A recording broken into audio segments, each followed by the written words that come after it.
Morning class. तो I hope कि आप सब अच्छे होंगे, स्वस्थ होंगे। एंड आप सभी का स्वागत है इस एंशियंट हिस्ट्री की क्लास में। तो जैसा कि हमने कल पढ़ा था, एंशियंट हिस्ट्री ऑफ इंडिया से हम शुरुआत करने वाले थे। हिस्ट्री का हमारा जो टॉपिक कल हमने जो डिस्कस किया था वो किया था बीसी और एडी में डिफरेंस। वहीं से हम फर्दर, जैसे कि इस चीज़ को मैंने समझाया था कि एडी मतलब कि एना डोमिनी, एनो डोमिनी, इसका लैटिन जो मतलब होता है the year of the Lord, यानी कि भगवान का साल। उसी तरह बीसी का मतलब था बिफोर क्राइस्ट, यानी कि ये जो काल था ये क्राइस्ट के जन्म होने से पहले, तथा ये जो है वो क्राइस्ट के जन्म होने के बाद। और जैसे मैंने बताया था कि इस तरफ जो बीसी वाला जो एरिया रहेगा उसमें greater the number, greater the number, older the year या ओल्डर द टाइम। तो जितना बड़ा वर्ष का नंबर रहेगा उतना ही पुराना वो समय रहने वाला है। जैसे अगर 300 बीसी, तो 300 बीसी जो है वो 600 बीसी से नया रहने वाला है, यानी कि जो 600 बीसी है वो 300 बीसी से पुराना रहने वाला है। ये चीज़ थी। आई होप कि आप लोगों को ये चीज़ समझ आ गई थी। एंड आज हम आगे चलेंगे। ये वाला टॉपिक मेरे हिसाब से कंप्लीट था। एंड आई होप ये आपको समझने के लिए इसलिए ज़रूरी है क्योंकि ये टर्म काफ़ी बार यूज़ होंगे एंड आपको याद रहना चाहिए कि कौन सा टाइम कब का है। तो ठीक है, आगे चलते हैं। तो आज जो है हम बेसिकली हिस्ट्री जो है शुरू करने जा रहे हैं। आज से हम शुरू करने वाले हैं इस चीज़ को। तो जब बात आती है कि हिस्ट्री क्या चीज़ है, बेसिकली हिस्ट्री, मैंने आपको डेफिनेशन बताई थी। जो एक सी एच कार करके हमारे काफ़ी फेमस हिस्टोरियन हुए हैं, तो उन्होंने जो डेफिनेशन दी है हिस्ट्री की, तो उन्होंने बताया कि history is an unending dialogue between the past and present. मतलब आज और, यानी कि आपके वर्तमान और अतीत में जो भी बीता हुआ टाइम है उसको हम हिस्ट्री बोलते हैं। जब हम बात करते हैं हिस्ट्री की, तो आप लोगों में से कईयों ने सोचा होगा कि हिस्ट्री कौन तय करता है कि हिस्ट्री में क्या हुआ, किस तरह से चीज़ें, क्या रिकॉर्ड्स रहते हैं, कहाँ से हम ये चीज़ जस्टिफाई करते हैं कि हिस्ट्री का जो भी या अतीत में जो भी चीज़ें हुई हैं वो सच है या झूठ है। तो बेसिकली उस चीज़ को समझने के लिए हमें पहले थोड़ा सा ये समझना पड़ेगा कि हिस्ट्री को मुख्य तौर पर कितने भागों में विभाजित किया जाता है। जो हिस्ट्री है बेसिकली, जैसे कि आप देखेंगे, हिस्ट्री को हम बाय लार्ज तीन मेजर पार्ट्स में डिवाइड कर सकते हैं। उसमें से सर्वप्रथम है वो है आपका प्री हिस्टोरिक एज, यानी कि प्रागैतिहासिक युग। ठीक है। तो ये जो एज है ये सबसे पुरानी एज है हिस्ट्री की सबसे। और इसका जो टाइम पीरियड है वो बताते हैं लगभग 30 लाख बीसी से लेकर लगभग 2500 बीसी तक। ठीक है। 30 लाख बीसी मतलब आज से लगभग 30 लाख 2025 साल पहले। ठीक है। 30 लाख बीसी बहुत बड़ा, बहुत टाइम पहले से शुरू होती है बेसिकली। ये प्री हिस्टोरिक एज है। जो जो दूसरा जो टाइम पीरियड या एज आती है हिस्ट्री में जिसको हम डिवाइड करते हैं उसे हम कहते हैं proto historic age. Proto historic age यानी कि आद्य ऐतिहासिक युग, आद्य ऐतिहासिक युग। ठीक है। और इसका जो टाइम पीरियड रहता है वो रहता है लगभग 2500 बीसी से लेकर 600 बीसी तक। ठीक है।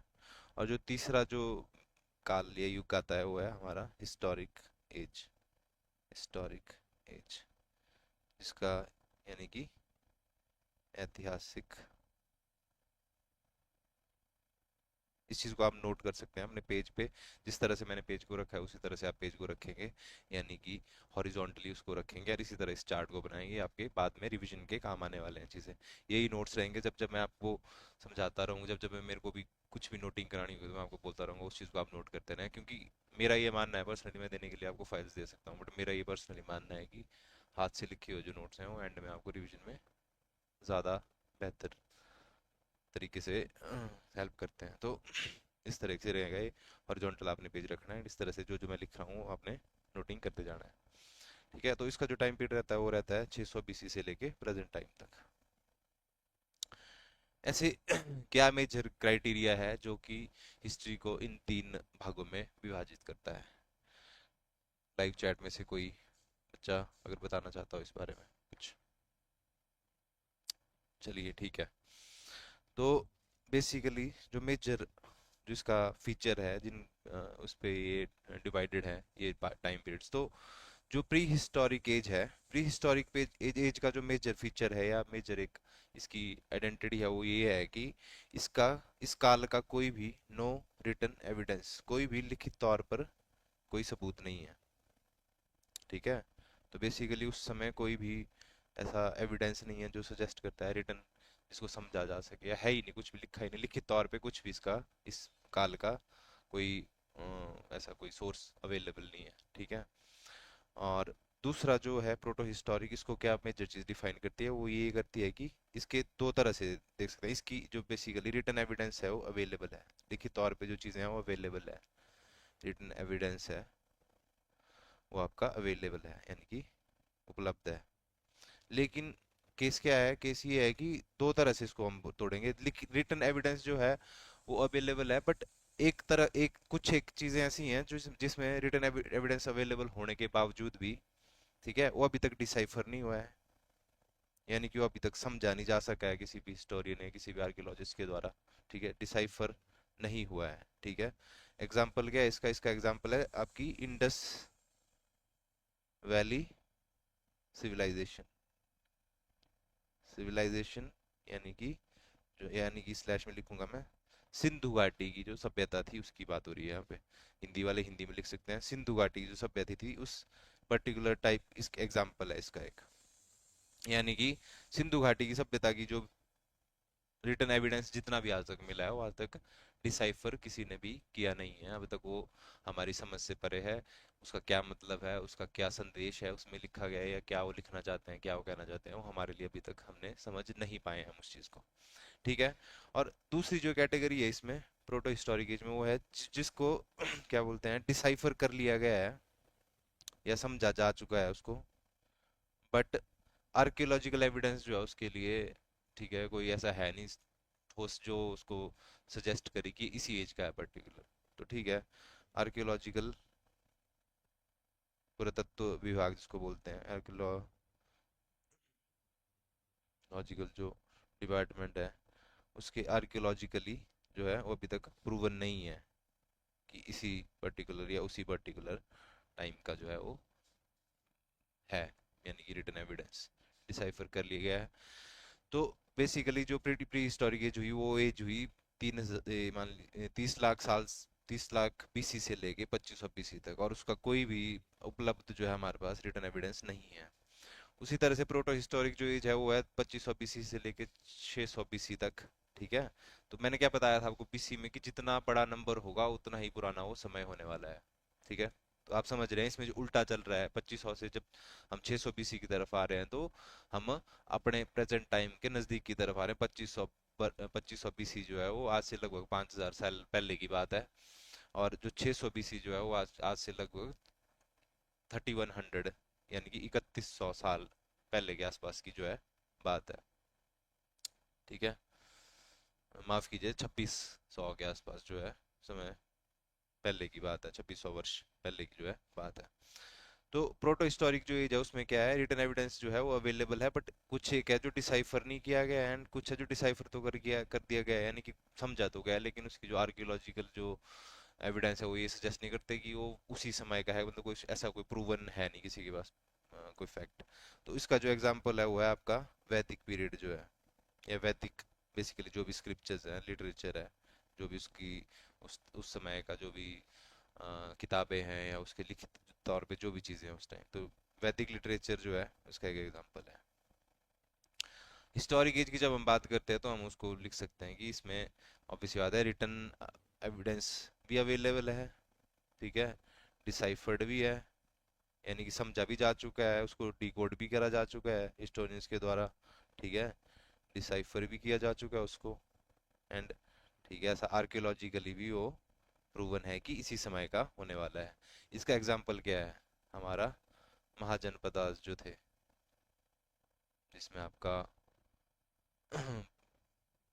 मौर्यन एम्पायर भी एक एग्जाम्पल है, ठीक है, उसी तरह से और भी उसके काफ़ी सारे एग्जाम्पल है, क्षेत्री, आपका वैसे वैसे करके गांधार, ये सब चीज़ें जो हैं महाजनपदास जो थे, जिसको हम आगे चल के पढ़ेंगे, 600 बीसी के आसपास जो थे, ये इसमें आए, प्रेजेंस में आए, एंड उसके बाद काफ़ी टाइम तक फ्लरिश किया, और इसी के आसपास जो है इस समय की जो हिस्टोरिक आपकी जो एंशियंट हिस्ट्री है इंडियन, वो घूमेगी फिरेगी।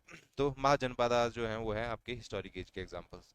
तो ये जो है ये रहने वाला है फिलहाल के लिए, इस तरह से डिवीजन होगा, ठीक है। तो इसको आप समझ लें एंड नोट कर लें, मैं ऐसे ही छोड़ रहा हूँ इसको, बाद में पीडीएफ को आपको इसकी मिल जाएगी। अगले पेज पे चलते हैं।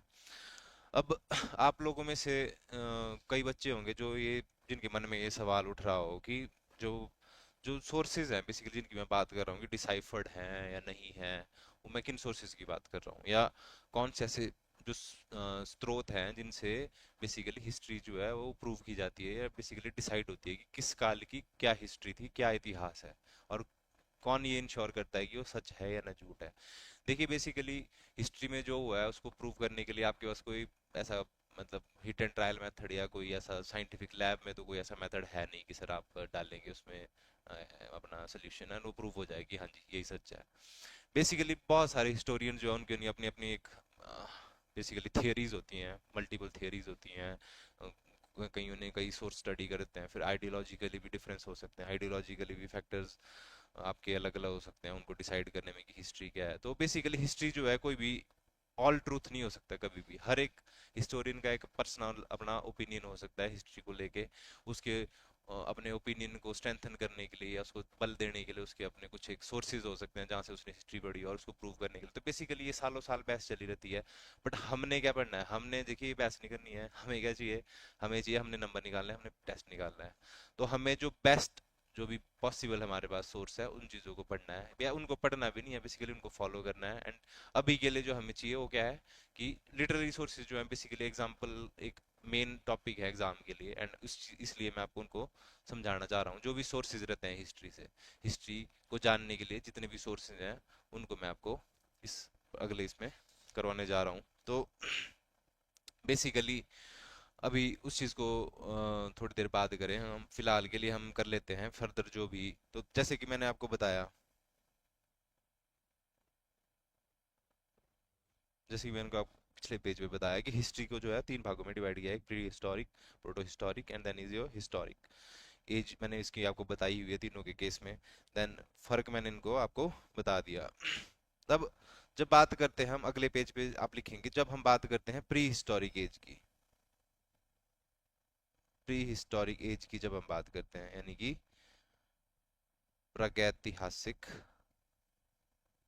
इसको हम अगले पेज से शुरू करेंगे, प्रागैतिहासिक युग की जब हम बात करते हैं तो उसको फर्दर जो है लगभग मेजरली वैसे तो चार पांच पार्ट्स में, बट जो हमारे लिए जरूरी है उस हिसाब से लगभग चार भागों में विभाजित किया जा सकता है, ठीक है, जो एटलीस्ट जो सिलेबस में लिखा गया है, जो हमारे से सिलेबस में डिमांड रखी गई है उस हिसाब से हमें से चार हिस्सों में बांटना है, बेसिकली चार हिस्सों में बांटा गया और वो हमारे सिलेबस में भी दिया गया है, ठीक है।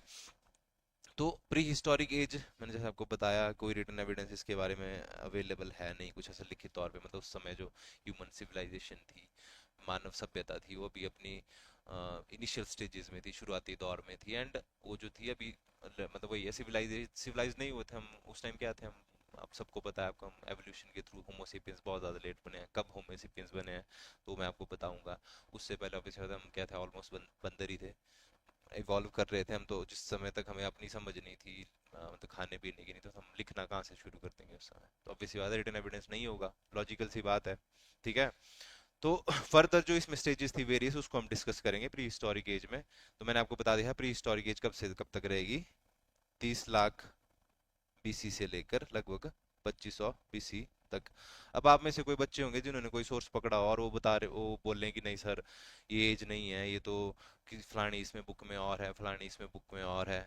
सर देखिए ऐसा है, हो सकता है आपका जो सोर्स है वो कुछ और बोल रहा हो, ठीक है, बट मैंने जिन सोर्सेज से ये चीज़ें पढ़ी हैं उनमें ये लिखा है, ठीक है, आपका भी मैं नहीं बोलूंगा गलत है, और इसमें कुछ सही हो भी नहीं सकता कभी, और इन चीज़ों पे कभी सवाल आएंगे भी नहीं। क्यों नहीं आएंगे, मैंने आपको रीज़न बता दिया।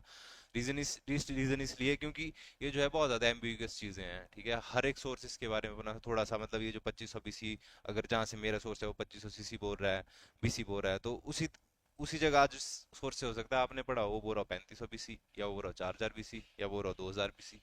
तो ये चीज़ें जो है थोड़ी थोड़ी वेरी कर सकती हैं, बट स्टैंडर्ड जो एक एवरेज सा है वो यही है कि 30 लाख बीसी से लेकर लगभग 2500 बीसी तक। तो आगे बढ़ते हैं, ज़्यादा देर नहीं करते हैं। पहला जो डिवीजन है, या बेसिकली अब इस प्री हिस्टोरिक एज को किस बेस पे डिवाइड किया जाएगा, इस प्री हिस्टोरिक एज को डिवाइड किया जाएगा जो मल्ट में जो हमारा जो उस समय की जो सिविलाइजेशन थी उसका जो मेजर टूल्स जो थे उन्होंने यूज करते किस चीज से बनते थे वो, उस बेस पे जो है हिस्टोरियंस ने जो है हिस्ट्री को फर्दर डिवाइड किया है। पहले तीन थे, pre historic, proto historic, historic, अब हम फर्दर डिवाइड करने जा रहे हैं प्री हिस्टोरिक को कि कितने भागों में बंटेगा वो। ठीक है। तो पहला जो एज है वो है आपका लिथिक, यानी लिथिक स्लैश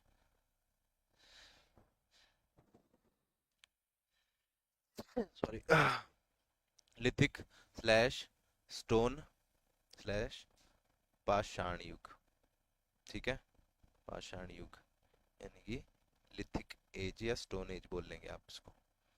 स्टोन एज क्यों बोलते हैं इसको भाई, लिथिक एक लिथ का मतलब क्या होता है, पहले तो लिथ का जो बेसिक मीनिंग है, ठीक है, ग्रीक में वो है लिथ मीनिंग स्टोन, ठीक है, जो कि लिखा है इसमें ना कि स्टोन या पाषाण जिसको बोलते हैं पत्थर।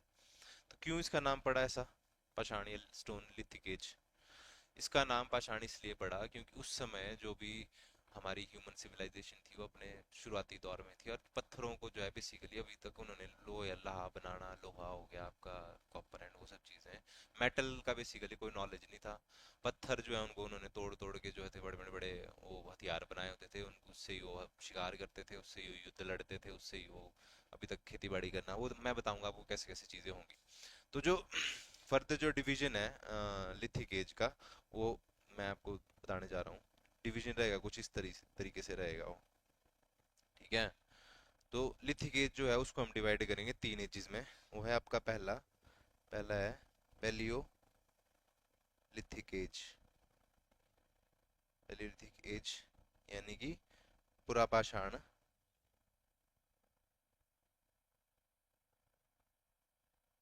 युग। ठीक है। इसकी जो टाइमलाइन रहेगी वो रहेगी लगभग 30 लाख, 30 लाख दिख रहा है, is it visible to you, 30 lakh BC से लेकर लगभग 2500 बीसी तक। ठीक है। इसका जो मेजर फीचर क्या रहेगा, वो रहेगा ये कि उस समय जो था ह्यूमंस जो थे वो हंटर एंड गैदरर्स थे, हंटर एंड गैदरर्स थे, यानी कि शिकार करते थे, और जो भी फूड के छोटे मोटे मतलब आपके फल फ्रूट या आपके कंदमूल बेसिकली फूड को गैदर करते थे, तो इसलिए इसको बोलेंगे हम हंटर एंड फूड गैदरर।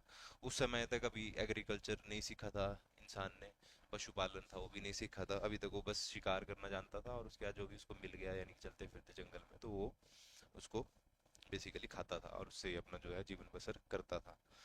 तो अब इस पैलियोलिथिक एज को भी हम फर्दर जो है डिवाइड करते हैं कुछ हिस्टोरियंस, ठीक है, उसको हम करेंगे लोअर पैलियोलिथिक, इसमें लोअर, फिर भी उसमें मिडल आएगा, middle palaeolithic, then is your upper palaeolithic. ठीक है, upper P, middle P and then is your upper P. ठीक है, इस तरह से पी मतलब पैलियोलिथिक, यहाँ पर जब आप अपने नोट्स में कॉपीज में नोट्स बनाने होते हैं उसको पैलियोलिथिक ही लिखें पूरी तरह से। तो इसका क्या मेजर फीचर है, ठीक है, मेजर फीचर इसका ऐसा कुछ नहीं है, बस ये है कि आप 30 लाख बीसी से लेकर 30 लाख बीसी से लेकर ये आपका रहेगा लगभग 1 लाख BC तक। ठीक है। और ये जो मिडिल आपका पैलेलिथिक यानी कि मध्य पैलेलिथिक, मध्य पूरा पाषाण युग जो रहेगा, वो रहेगा आपका 1 लाख BC से लेकर लगभग 40,000 BC।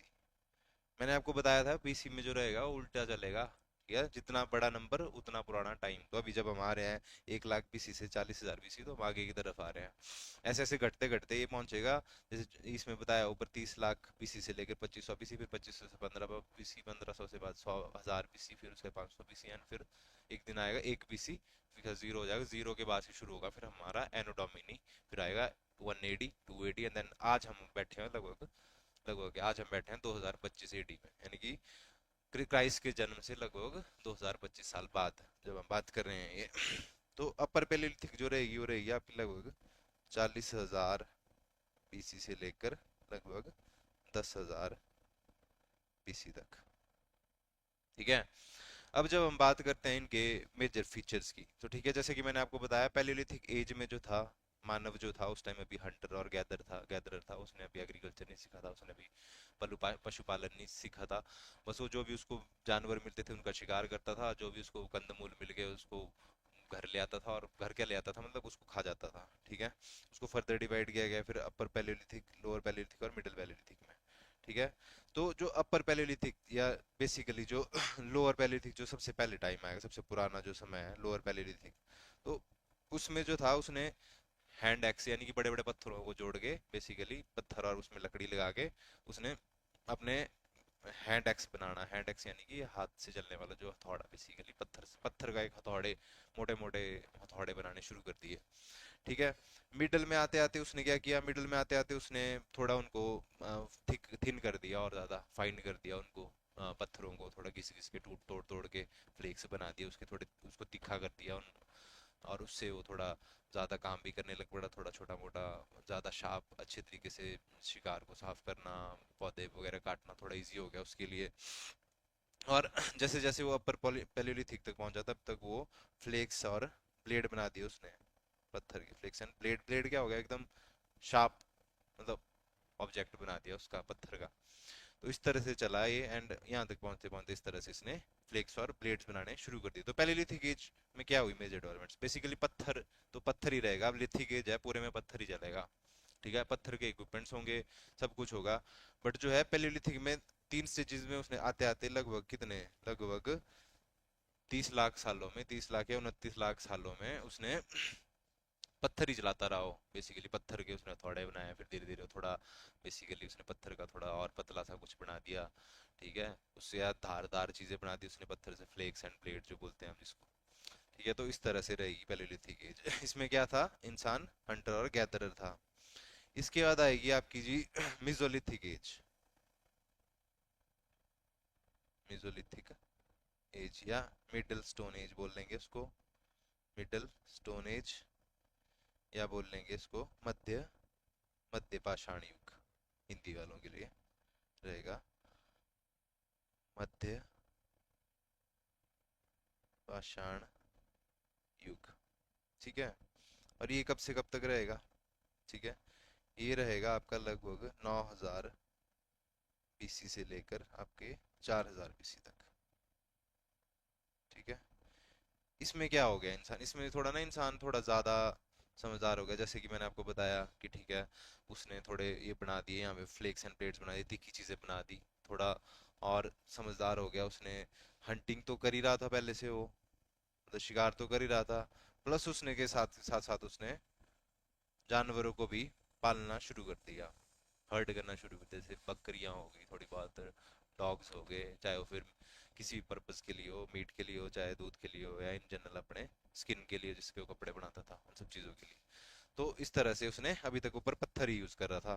ठीक है। पत्थर की चीजें बना रहा था, आगे को उसने फर्दर रिफाइन करता जा रहा था उनको, उसके चाकू वगैरह हथियार बनाने शुरू कर दिए उसने ज्यादा धारदार करके उनको।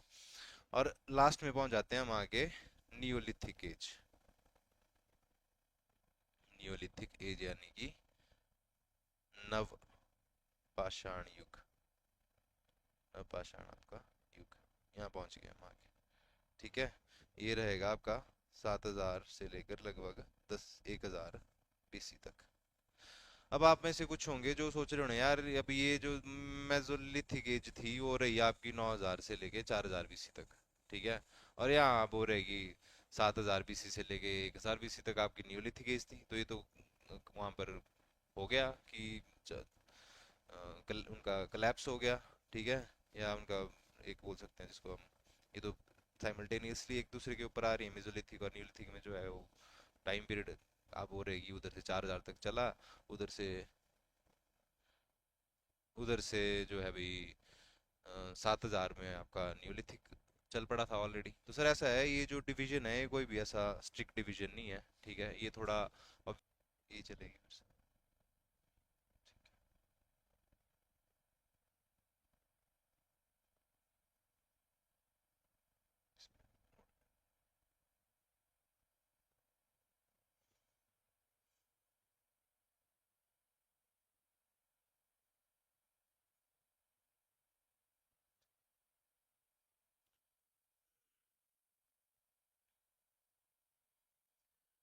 ठीक है, आ रही है वीडियो अब। कोई बताएगा कहाँ तक वीडियो थी आप लोगों ने जो देखी थी? एनीबॉडी? विशाल चौधरी, अमन कुमार जी, बताइए जरा, कहाँ तक पहुंचे थे हम जब तक वीडियो चली थी आपकी, या रुक गई थी इसके बाद?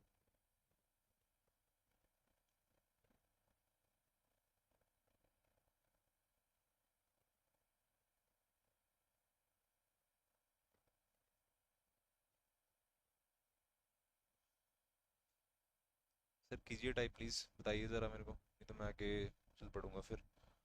चलो ठीक है, रहने दो आप, कोई दिक्कत नहीं है।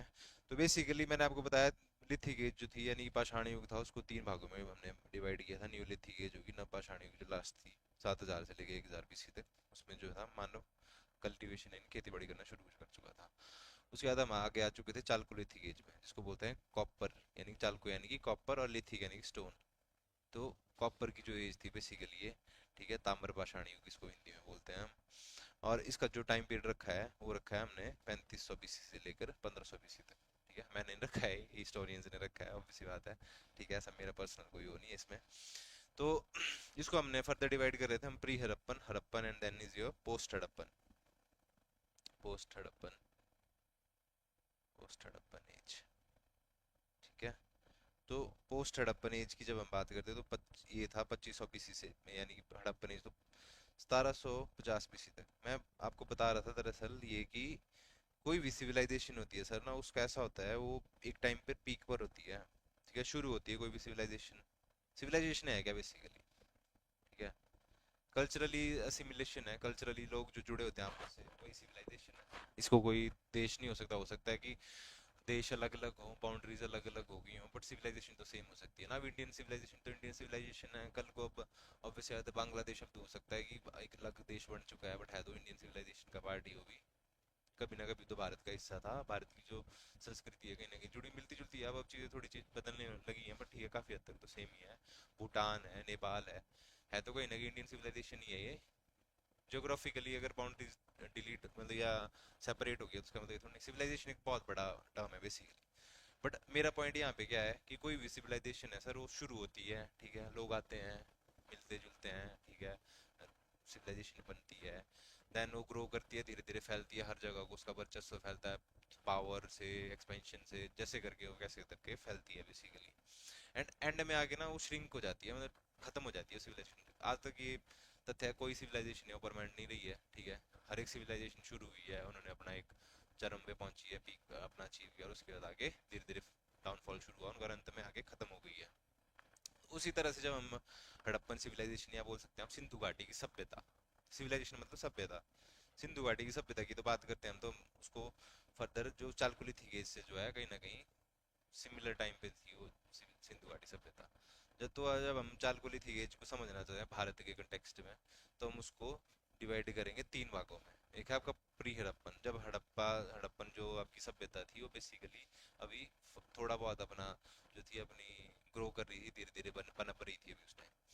फिर करेंगे हड़प्पन एज, यानी कि जिस टाइम एकदम पीक पे थी, हर चीज चल रही थी परफेक्टली, आपका ट्रेड बढ़िया था चला हुआ, लोग मतलब लोग खुश थे, सब कुछ था, ए टू जेड चीजें प्रॉपर थी ठीक है, पीक पे पहुंची इस टाइम। फिर आ गया आपका पोस्ट हड़प्पन। तो इस टाइम जो चीजें थी ना, वो कहीं ना कहीं धीरे धीरे जो आपकी सिंधु घाटी की सभ्यता थी, तो थोड़ी आपकी वीक होने लगी चीजें उसमें, एंड ठीक है धीरे धीरे आगे उसका डाउनफॉल हो गया और वो खत्म हो गई। तो चालकोलिथिक एज रहेगी ये। तो बेसिकली जो सिलेबस में मेंशन किया गया है चालकोलिथिक एज, तो उसमें हमने क्या पढ़ना है, समझ रहे हैं ना हम क्या पढ़ना है, हमने पढ़ना है उसमें हड़प्पन यानी कि आपकी सिंधु घाटी की सभ्यता। और ये चीज फिर से क्वेश्चन में उन्होंने दी के पॉइंट दे के रखा हुआ है कि हाँ जी बताओ। तो अगर आपको क्वेश्चन आता है पहले तो सीधे सीधे आपको पूछ लेंगे कई बार कि चालकों का क्या मतलब है चालकोलिथिक में, तो वो है आपके पास ऑब्वियस बात है कॉपर है उसका मतलब। कब से कब तक थी, वैसे तो नहीं पूछेंगे, बड़ा रेयर है किसी पे सवाल आ जाए, बड़ा चलो एग्जामिनर होगी थोड़ा सा मैंने घुमाना है, तो आपको पता होना चाहिए कि 3500 BC से लेकर लगभग 1500 या 1000 BC तक, जो ये आपका रहेगा 2000 2-2500 साल का फेज इसमें चालकोलिथिक में। ठीक है, ये डिवीजन है। ठीक है, उसके बाद इसमें एग्जामिनर जब जो आपका सिलेबस है उसमें उन्होंने ब्रॉन्ज एज भी पूछी है। तो ब्रॉन्ज एज कुछ ही नहीं है, यही है लगभग 2500 से लेकर ठीक है 1000 के आसपास, BC के आसपास तक का टाइम। ठीक है, इससे ये कहीं ना कहीं कंटेम्प्ररी है इसके ही, चालकोलिथिक एज की। बेसिकली चाल को क्या हुआ कॉपर। ठीक है, कॉपर मिला उनको। अब कॉपर जो है एज अ मतलब प्योर जो कॉपर है वो उसकी जो थोड़ी क्वालिटीज है वो परफेक्ट मेटल नहीं है।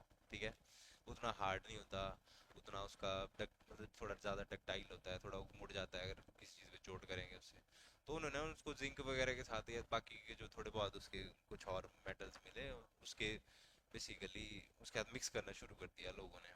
ठीक है, जो भी स्मेल्टर्स थे या उस टाइम के जो भी आपके बोल सकते हैं जो लोहे का काम करते थे या बेसिकली मेटल का काम करते थे, उन्होंने उससे मिक्स करना शुरू कर दिया। उससे जो औजार बड़े वो थोड़े ज़्यादा स्ट्रेंथ वाइज भी बेटर थे, वेट वाइज थोड़े कम थे, बेसिकली ज़्यादा एडवांस थे। तो जो एलॉय बना उसको कॉपर से के साथ दूसरे जिंक वगैरह मिक्स करके तो बना ब्रॉन्ज। नाम क्या पड़ गया जी ब्रॉन्ज एज। ठीक है, लास्ट आ गया आपकी आयरन एज। ठीक है, आयरन एज क्यों पड़ा नाम, आयरन एज इसलिए खड़ा नाम क्योंकि सर उस टाइम जो है लोहे का इजाद हो गया। आयरन मतलब लोहा जो होता है आज की डेट में, आयरन जो है वो लोगों को मिल गया। ठीक है, आयरन के टूल्स बनने शुरू हो गए। ठीक है, आयरन से टूल्स मतलब हर चीज उससे आपके खेती बाड़ी से रिलेटेड हो, चाहे आपके हंटिंग से रिलेटेड हो, चाहे आपके वॉर से रिलेटेड हो।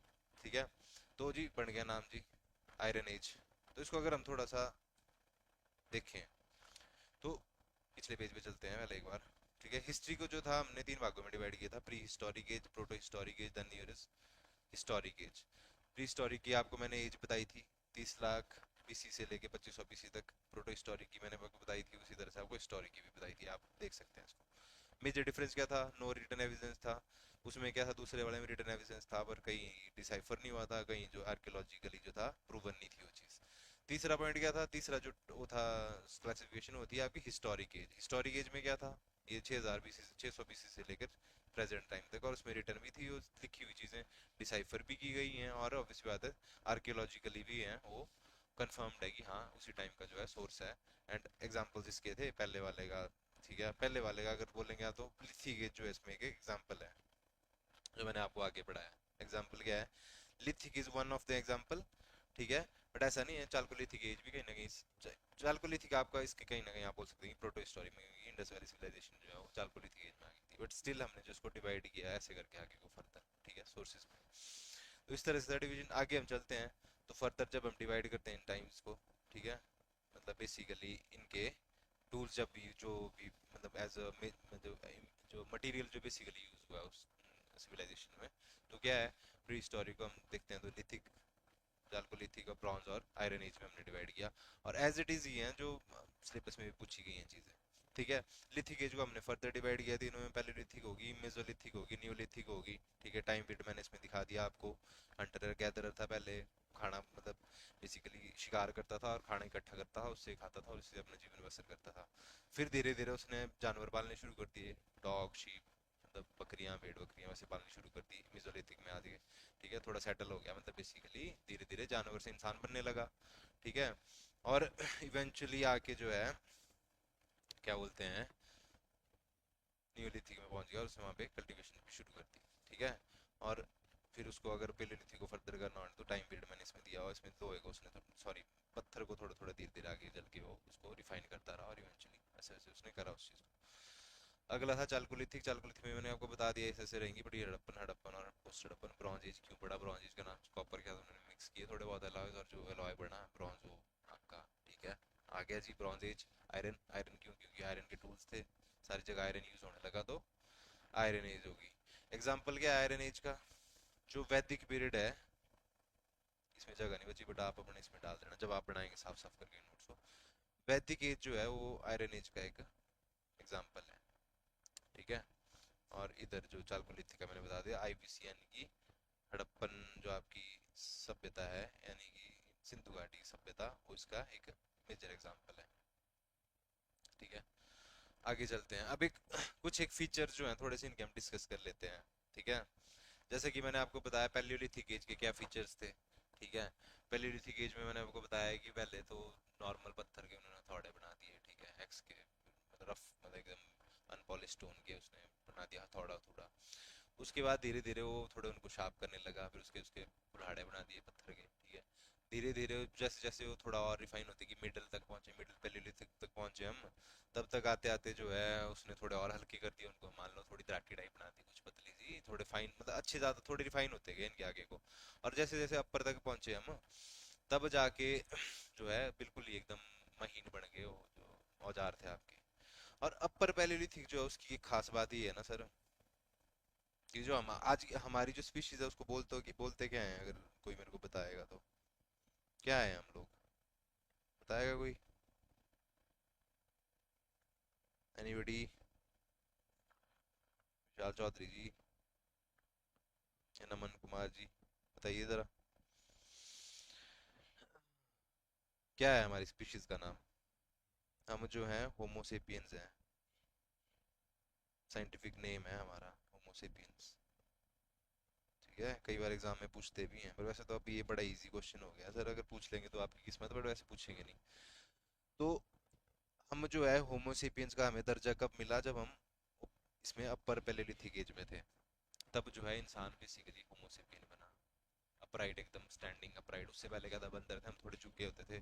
बिल्कुल धीरे धीरे एवोल्यूशन देखा है, अगर एवोल्यूशन की स्टेजेस देखेंगे आप ना, तो आखिरी स्टेज है हम होमोसेपियंस बने हुए चले जाके, ठीक है। तो होमोसेपियंस अगर कई बार डायरेक्ट पूछ सकते हैं क्वेश्चन कि ठीक है होमोसेपियंस हम कौन सी एज में बने, तो अपर पैलेयोलिथिक में बने, ठीक है। तो ये इंपॉर्टेंट चीज है इसकी। देन मेजो में आते हैं, मेजोलिथिक एज में, तो उसमें हम क्या बोलेंगे कि एक तो उन्होंने पहले ही सबसे बात है हर्डर, हर्डर क्या मतलब, एनिमल्स जो थे उनको डोमेस्टिकेट किया, कुत्ते को पाला, बकरियां भेड़ बकरियां में से कुत्ता ही था शायद, मेरे ख्याल dog was the first animal to be domesticated, अगर ना अगर मैं सही हूँ तो कहीं ना कहीं, क्योंकि इसके सबसे ज़्यादा एविडेंसेस देखने को मिलेंगे कुत्ता, ठीक है। तो डॉग हमने मतलब डोमेस्टिकेट किया, एनिमल पालतू एनिमल कर दिया अपने, जानवर पालना शुरू कर दिए। कपड़े पहनना शुरू कर दिए हमने, थोड़े बहुत कपड़े तो कहाँ होते थे उस टाइम पर, ठीक है। एनिमल स्किन जो होती थी जानवरों की खाल वगैरह उतार के उसको पहनने लगे ठंड से बचने के लिए। ऑब्वियस बात है जैसे जैसे हम इवॉल्व हुए, पहले हमारा फर था, बंदर थे हम कहीं ना कहीं, ठीक है। उसके बाद धीरे धीरे हमारी स्किन साफ होती गई, बाल थोड़े कम होते गए, तो जो हमें बेसिकली जो हम बालों का क्या काम था, जानवरों में बालों का क्या काम होता है, फर का क्या काम होता है, बेसिकली ठंड से बचाता है आपको। तो जैसे जैसे वो चीज़ें होती गई तो वैसे वैसे हमें उसकी भी ज़रूरत पड़ती गई, ठीक है। तो हमने ऑब्वियस बात है जैसे जैसे मेसोलिथिक में पहुंचे, हमने जानवर भी पालने शुरू किए, थोड़े बहुत उनकी स्किन्स को यूज़ करने लगे बतौर कपड़ों की तरह, ठीक है। रॉक आर्ट जो था बेसिकली, जो पत्थरों पे थोड़ा बहुत लिखना पीटना जो भी होता था, डिजाइन बना दिए वो, तो वो भी शुरू हो गया धीरे धीरे, ठीक है। और जो हमारे जो भी जैसे जो लोग उनके आसपास मरता था कोई, ठीक है, उनको दबाना भी शुरू कर दिया, ठीक है। इसी तरह ह्यूमन सिविलाइजेशन जो ग्रो कर रही है बेसिकली, जानवर था कोई कॉन्शियस नहीं, इतने खाना है बस बस, ठीक है, वही है और कुछ नहीं है, ठीक है। खाना रिप्रोडक्शन दैट्स ऑल, इतना ही होता है जानवरों का, उससे ज्यादा नहीं। तो इंसान बनने का क्या मतलब, कॉन्शियसनेस होने, कॉन्शियसनेस की जब बात होती है, आपकी समझ चेतना की जब बात होती है, तो क्या है चेतना बेसिकली? चेतना आपकी सेल्फ अवेयरनेस ही है सर, और क्या है, ठीक है। जितने हम सेल्फ अवेयरनेस होते जाते हैं उतने ज्यादा हम इंसान बने जाते हैं। अब जानवर है उनमें थोड़ा सेल्फ अवेयरनेस, उनमें ऑब्वियस थोड़ा बहुत तो होता ही होगा, कुछ ना कुछ इमोशन बोलते हैं लोग कि हाँ है, बट हमारी तरह सेंसिटिव तो नहीं है, और रिश्ते तो नहीं समझते, जान हमारे उनके उनके कोई मरता है वो थोड़ा हमारी तरह रिचुअल्स करते हैं, वो क्यों करते हैं, संस्कृति का पार्ट नहीं है सर हमारी, वो हमारी एवोल्यूशन है वो बेसिकली, ठीक है। तो अब जैसे देखेंगे मैंने आपको बताया कि इस मेसोलिथिक एज में आके इंसानों ने जो है बुरील्स शुरू कर दिए, दबाने शुरू कर दिए अपने, मतलब अपने लोग जो, जैसे अगर किसी के रिश्तेदार कोई या क्लैन में से मर गया, फैमिली में से मर गया, तो उनको दबाना। उससे पहले क्या होता है, उसे मर गया छोड़ दो, ठीक है, आगे बढ़ो, जिंदगी है, स्टेबिलिटी थी नहीं लाइफ में।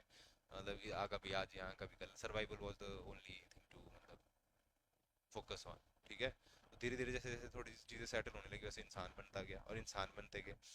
ठीक है, नियोलिथिक पीरियड में आगे तो टूल्स और वेपन्स आगे, मैंने देखो बताया थोड़ा ज्यादा रिफाइन होगी चीजें। ठीक है, पत्थर से बने। एग्रीकल्चर शुरू हो गया। पैडी कल्टीवेशन की जो इंडिया में पहली यानी कि धान की जो खेती है वो है कोल्डी हवा करके। कोल्डी हवा करके जगह है, वहां से ये चीज शुरू हुई है। इसका जो पहला सबसे पहला एविडेंस है वो कोल्डी हवा में है। ठीक है, तो इस तरह से और पॉटरी भी बन शुरू होगी। थोड़े बहुत जो है आपके घड़े वगैरह बनाने शुरू कर दिया। ऑब्वियसली होता है जब आप अनाज करेंगे, कल्टीवेशन करेंगे, तो कहीं ना कहीं तो उसको रखेंगे ना स्टोर करने के लिए। उस टाइम थोड़ा ना होते थे ड्रम्स, नहीं होते थे लोहे का काम ऐसे थोड़ा ना होता था। उस टाइम तो ऑब्वियसली जमीन पे रखेंगे, कहीं ना कहीं ढेर लगाएंगे, कुछ ना कुछ तो करेंगे। स्टोर करने के लिए क्या चाहिए, तो कुछ ना कुछ तो मिट्टी के बर्तन बनाने शुरू कर दिए उन्होंने। अब ऐसे जैसे आज एकदम परफेक्ट बनते वैसे तो नहीं, बट जैसे तैसे जोड़ जाड़ के मिट्टी के गिल्ली करके उसको सुखा के उसके बर्तन बनाने शुरू कर दिया उन्होंने। ठीक है जी। उसी तरह हम चालकोलिथिक में आए, ऑब्वियसली बात है मेटल थोड़ा रिफाइन हो गया, चीज़ें और होगी, पॉटरी हो ही रही थी। एग्रीकल्चर और कैटल रीडिंग दोनों शुरू होगी। ठीक है, जब जानवर ही पालने शुरू कर दिए, वो तो हो ही चुके थे पहले से। खेती बाड़ी और ज़्यादा जिसको बोलते हैं सोफिस्टिकेटेड होगी, एडवांस होगी। ठीक है, सेटलमेंट्स लगी पड़ने, पहले जानवरों की तरह रहते थे इधर उधर जंगलों पेड़ों में रह गए जी। फिर उसके बाद धीरे धीरे मिलजुल के रहने लग गए। अब घर वैसे तो नहीं आज की तरह घर बनेंगे, बट ऑब्वियसली बात है थोड़ी झोंपड़ पट्टी कुछ ना कुछ पत्ते वगैरह पत्ते जोड़ के बना दिए लोगों ने, घर बनाने शुरू कर दिए धीरे धीरे। ठीक है, और जो है रिलीजन का भी उदय हुआ इस टाइम धीरे धीरे। मतलब बेसिकली पूजा पाठ करना, जैसे एक ड्रीम डेथ फिनोमिना हुआ है एक, जैसे रिलीजन की जो ओरिजिन है बेसिकली उसमें कई थियोरीज हैं। तो टेलर करके आई गेस नाम है उनका, हिस्टोरियन या साइको एनालिस्ट बोलते हैं उनको, पता नहीं जो भी। टेलर करके एक थ्योरी है, थ्योरी का नाम मेरे को एग्जैक्टली याद है, आप सर्च कर सकते हैं उसको। वो बोलते हैं ड्रीम डेथ फिनोमिना बोलते हैं। रिलीजन की जो बेसिकली कहाँ से शुरू होती है, तो उस पे थियरी है कि रिलीजन कैसे बन पा। तो ड्रीम डेथ फिनोमिना क्या हुआ, तो टेलर जी बोलते हैं कि सर ऐसा हुआ भी जो इंसान थे, जैसे इस टाइम पे जो इंसान थे, जो चालकोलिथिक थी जो आज से लगभग 10,000 साल पहले 20,000 साल पहले का जो इंसान था, उनमें से किसी कुछ लोगों को शायद हो सकता है ऐसा कि कुछ ड्रीम्स हुए हों। ठीक है, जैसे उसमें हुआ ऐसा कि उनका कोई जानने वाला रिश्तेदार जो है वो मर गया उसके सपने में। ठीक है, तो वो जब उठा अगले दिन तो उसने देखा कि यार ये तो जिंदा है। ठीक है, कॉन्शियस जो थी हमारी बन रही थी ना धीरे धीरे, हम इवॉल्व हो रहे थे, हमें कुछ कुछ चीजें थी जो समझ आने लगी थी। ठीक है, चीजों को वो अगले दिन सुबह उठा हो तो उसने देखा यार ये तो जिंदा है, तो उसने वो क्या हुआ था, फिर उसने कहा ऐसा। ठीक है, फिर हो सकता है किसी दिन भी वो सच में मर गया हो, तो इंसान को फिर लगा कि यार ये सपना ही है शायद। ठीक है, उसको फिर लगा कि ऐसा जैसा उस टाइम हुआ था वैसा हो, फिर वैसा हुआ नहीं फिर से। तो वो परेशान हुआ, उसको एक्सप्लेनेशन नहीं मिल गई ऐसा कैसे हो गया। ठीक है, ऐसा कैसे हो गया, तो उसने फिर उसको बस एक वो दे दिया कि भाई ये जो थी कोई दैवीय शक्ति थी, कोई वो था मतलब, तो मतलब उसकी हमें पूजा आराधना कुछ ना कुछ करना चाहिए, उसको सेक्रीफाइस करना चाहिए, उसको कुछ चढ़ाना चाहिए, कुछ अपना अपनी तरफ से भेंट करनी चाहिए ताकि वो हमारी रक्षा करे, उस वो जो दैवीय शक्ति थी या जो बेसिकली जो भी सुपर नेचुरल पावर थी। तो इसी तरह से कुछ जो रिलीजन का मतलब ओरिजिन बताया जाता है उस ड्रीम डेथ फिनोमिना के। कई थियोरीज हैं but one of the theories है। ठीक है, तो हुआ क्या उसमें फिर उन्होंने वर्शिप करना शुरू कर दिया। जैसे कि आप जब हम इंडस वैली सिविलाइजेशन सिंधु घाटी की सभ्यता पढ़ेंगे तो उसमें बताएंगे कि जो एक आपका मेल पुजारी का टॉर्सो है, then there is mother goddess. तो उस तरह से आप देखेंगे कि चीजें कहीं ना कहीं ना चीजें हो रही थी, जैसे आज तो हम अलग लेवल पे चले गए रिलीजियसली ना, उस तरह उस टाइम जो था वो अपने प्रिमिटिव स्टेजेस में था, अर्ली स्टेजेस में था। ठीक है, उस तरह से चीजें थी, उसको हम आगे ज्यादा डिटेल में पढ़ेंगे, लेकिन फर्दर अभी के लिए जो है, अभी के लिए आपको इतना ही है जो ये चीजें हैं। ठीक है, इनको आप नोट करिए एंड रखिए, इनको आगे हम फर्दर पढ़ते जाएंगे। ये चीजें कई जगह अटैच होगी, आपको इतना अगर समझना है इन चीजों से कि ये चीजें हैं। ठीक है, इस तरह से रहेगा बेसिकली डिवीजन हिस्ट्री का। एंड लास्ट चीज जो हम आज करेंगे वो करेंगे हम थोड़ा सा कल के लिए भी और अभी के लिए फिलहाल के लिए। जब आप सोच रहे होंगे कि इतना सारा मैं आपको पढ़ा रहा हूँ, ठीक है, मुझे कहाँ से बताया, मैंने कहाँ जहाँ से पढ़ा उनको कैसे पता। ठीक है, तो सर ऐसा होता है ना कि हिस्ट्री जो होती है ना वो ऑब्वियसली बात है, किसी ने वर्ड ऑफ माउथ तो कोई चीज़ है। हिस्ट्री क्या होती है, किसी ने कुछ लिखा होगा, किसी ने उसको आज जाके पढ़ा होगा, तो उसका कुछ सोर्स होगा ना, तब जाके हिस्ट्री को हम डिफाइन करते हैं, तभी क्रोनोलॉजीज बनती है, तभी मेक श्योर किया जाता है कि हाँ ये उस टाइम की बात है। नहीं तो हो सकता है किसको क्या पता, अब हिमाचल में कोई बंदा बैठा हुआ था आज से 2000 साल पहले, जब फोन नहीं कुछ नहीं टीवी नहीं नथिंग, मतलब कोई लेटर नहीं पोस्ट ऑफिस नहीं नथिंग, मतलब बैठा हुआ अपने घर में, उसने बस खाना है पीना है बस, उसने बस जीना है और उसके बाद इतनी जिंदगी है। अब उसको क्या पता कि केरला में क्या हो रहा है, इवन यूएसए में क्या हो रहा है या यूरोप में क्या हो रहा था, किसको पता कि कहाँ हो रहा था दूसरी जगह। उस टाइम तो नहीं थी सर ना आज की तरह सोर्सेज, आज की तरह यूट्यूब नहीं हाँ, जैसे आज सर्च कर दो गूगल पे सब कुछ, तो उस टाइम कैसी चीज़ें समझ आती थी सर? उस टाइम ना होती थी लिखी हुई चीज़ें कुछ, जो कि आज हम जिनको पढ़ते हैं, उनकी कार्बन डेटिंग करते हैं, उन चीज़ों से हम समझते हैं कि कैसी चीज़ें कैसी थी। तो ठीक है, जो आज हम थोड़ा सा पढ़ेंगे या पूरा ही पढ़ेंगे मतलब, ठीक है, कि सोर्सेज क्या है बेसिकली। ठीक है, हिस्ट्री की कंस्ट्रक्शन कैसे होती है, क्या सोर्सेज होते हैं। ठीक है, एंशियंट हिस्ट्री के सोर्सेज ऑफ एंशियंट हिस्ट्री है, इन हिस्ट्री इन जनरल लिखूंगा मैं इसको। ठीक है, क्या सोर्सेज रहते हैं। मैं क्यों करा रहा हूँ इस टॉपिक को, ये समझना, सिर्फ समझना ही जरूरी है सर, इसमें ना कई बार क्वेश्चन आते हैं डायरेक्ट। ठीक है, दो भागों में डिवाइड करेंगे हम इनको, लिटरेरी और नॉन लिटरेरी। यानी कि जो ऑब्वियस बात है, कुछ होते हैं जो किताबों किताबों में लिखे हैं वो होंगे लिटरेरी में, कुछ हो गए जो नहीं होंगे, अब कौन से होंगे नॉन लिटरेरी, वो भी इंटरेस्टिंग होगा। ऑब्वियस बात है, आप सोचेंगे कि यार किताबों में लिखा है, कहाँ लिखा हुआ है? आप क्या, सिक्के, कॉइन्स, राजाओं के जो कॉइन्स होते थे वो इम्पोर्टेंट रहते हैं हमेशा, सिक्के जो होते हैं। क्यों? उससे जो है क्रोनोलॉजी का पता लगता है कि अच्छा समकालीन थे राजा, कैसे लगता है पता, समकालीन से राजा भी ये और अशोक और फलाना राजा जी ये सेम टाइम के थे। ठीक है, या बुद्ध और अशोका जो थे वो सेम टाइम के थे, आगे पीछे कितना टाइम आगे पीछे, या महावीर या वैसे। तो ये चीज़ें होती है, कॉइन्स जो है वो उनसे पता लगता है कि अच्छा ये कॉइन किस टाइम का है, लिखा होता है उसमें, डेट्स लिखी होती है, वो सब चीज़ें होती हैं। वहाँ से मल्टीपल, अब ये सारे सोर्सेज हैं, इनको कंपेयर करेंगे हिस्टोरियंस, और फिर जाके जो है फाइनल एक मत बनता है, और जिन चीज़ों पे एक मत बन गया वो हिस्ट्री होगी, जिन पे नहीं बना वो थियरी रहेगी, या आपकी थीसिस रहेगी। ठीक है, दूसरा जो नॉन लिटरेरी में आएगा आपके, वो है आपके archaeological, logical remains. Archaeological remains क्या हो गए? खंडर हो गए बेसिकली, जो पुरानी सिविलाइजेशन थी कोई भी, जैसे इंडस वैली सिविलाइजेशन का कैसे लगा था, खंडर है ना उनके बचे हुए अवशेष बचे हैं कुछ। और उसका कैसे लगा पता है एज का? तो कार्बन डेटिंग होती है एक, कार्बन डेटिंग एक टर्म है, कार्बन डेटिंग प्रोसेस है बेसिकली। उससे जो है साइंटिस्ट जो है कार्बन डेटिंग करते हैं, उस जो पर्टिकुलर मटेरियल का उसका एज का पता लगा सकते हैं। बेसिकली इतना समझो आप, कार्बन डेटिंग बोलते हैं उसको। कई बार फॉर्मूला, कई बार पूछा जाता है सीधे सीधे कि कौन सी टेक्निक है जिससे जो है कार्बन डेटिंग, जिससे जो है बेसिकली एज का पता लगाया जाता है किसी भी इसकी, बिल्डिंग की या मॉन्यूमेंट की या किसी भी ऐसे आर्कियोलॉजिकल उसकी। ठीक है, तो ये हो गया दूसरा सोर्स। तीसरा आ गया इंस्क्रिप्शन आपकी, सुना होगा आपने, अशोक स्तंभ। तो वैसे ही उसी तरह से इंस्क्रिप्शन भी थी अशोक का, की मल्टीपल और भी राजाओं की इंस्क्रिप्शन थी, वो मेजर सोर्स रहता है। ठीक है, फॉरेन अकाउंट्स बोलेंगे इनको, या जो बाहर से आते थे लोग उनकी बुक्स। इंडिया में ना सच बताऊं मैं आपको, काफी लेट तक ये रिवाज रहा नहीं है, जो सोर्स सच बताऊं, रिवाज तो था, बट जो भी हमारे जिन भी राजाओं ने बाहर से हमारे ऊपर जो आक्रमण किए हैं, किसी भी सिविलाइजेशन, जब मैं मतलब से बात सिविलाइजेशन सिविलाइजेशन कर रहा हूँ, तो सर सिविलाइजेशन का ऐसा है, सिविलाइजेशन को खत्म करने का सबसे बढ़िया तरीका है कि उसके जो लिटरेरी सोर्सेज है उनको खत्म कर दो। और भारत की सिविलाइजेशन के साथ भी ऐसा ही किया गया है, जो भी बाहर से रूलर्स आए हैं उन्होंने कहीं ना कहीं कोशिश करी। ये बेसिकली एक्सपेंशन का एक तरीका है, मैं किसी को ब्लेम नहीं करूंगा यहाँ पे, बट कहीं ना कहीं मैं करूंगा भी सर, टू बी ऑनेस्ट। ठीक है, क्यों? क्योंकि किसी भी सिविलाइजेशन को तोड़ने का जो सबसे अच्छा तरीका है वो है उसके जो भी, उसका जो स्पिरिचुअल, उसके जो लिटरेरी सोर्सेज हैं, उसकी जो लिखित जो भी चीजें हैं उनको तबाह कर दो। और हमारे साथ भी सर वैसा ही हुआ है। इंडियन सोर्सेज बहुत ज़्यादा हैं, इंडियन सोर्सेज, इंडियन जो आपके लिटरेचर है बहुत ज़्यादा रिच है, जितना सर्वाइव किया और जितना सर्वाइव नहीं किया वो भी बहुत ज़्यादा रिच था। ठीक है, और कहीं ना कहीं ये सारी साजिश थी, जो बाहर से हमारे आक्रमणकारी आए उन्होंने कोशिश करी खत्म करे। और बहुत सारे ऐसे एग्जाम्पल आपको मैं आगे दूंगा भी, तो उसके लिए आपको जुड़ना पड़ेगा हमारे साथ। फिलहाल के लिए जो चीज़ कर रहे हैं उसको कर लेते हैं, बाकी इस बारे में बात करेंगे आराम से।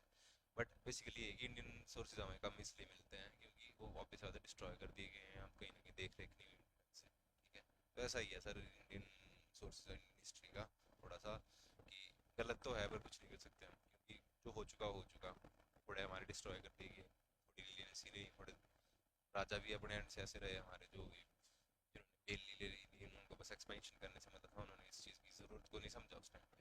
लेकिन चलो ठीक है, ग्रीक ग्रीक एम्बेसडर हुए, ठीक है, मेगस्थनीज करके, मेगस्थनीज करके।